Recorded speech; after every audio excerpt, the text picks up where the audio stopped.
So 73, you come out to LA, you're living up in Woodstock and stuff, and you come out to LA and you meet Martin, and he wants to do a film. He wrote a script which turns into Mean Streets, and you say, hey, I can produce films. You've never done one. You get 500 grand up. You guys shoot this film. And it's basically the start of one of the most incredible directors' careers on the planet.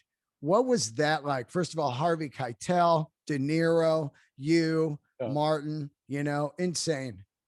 Well, I mean, I was introduced to Marty Scorsese by a guy named Jay Cox, who was a writer for Time magazine. And he had written the cover story on the band for Time magazine, but he had also been a film critic. And I said, okay, I'm going to go to California and just see what's going on out there. And so he said, when you're out there, why don't you look up this kid, Marty Scorsese? He edited part of Woodstock, the movie, and he's a total rock and roll fan. And you guys would like each other.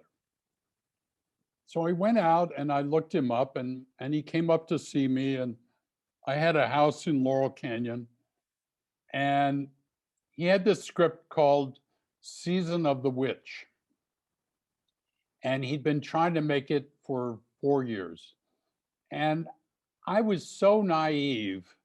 I just didn't know that you weren't supposed to put your own money into movies. and I'd made some money doing rock and roll for 3 or 4 years. And I had a friend who had some money. So we each put in half. And we made it. And Marty was brilliant, because he had wanted to make the movie for so long that he had drawn out every single shot in the whole movie on a storyboard. So he knew exactly what he had to do. And he would just knock off 28, 30 setups a day, which in movie terms is amazing. Wow. And we shot the whole thing in 28 days. And,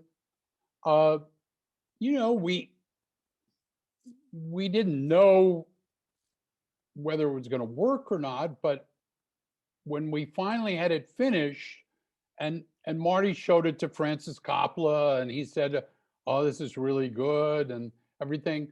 But so we went to try and sell it. And in those days, there were no indie film distributors. There was just the major studios.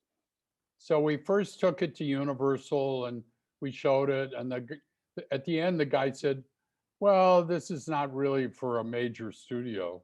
And I thought, oh my God, I might lose everything I've put into this.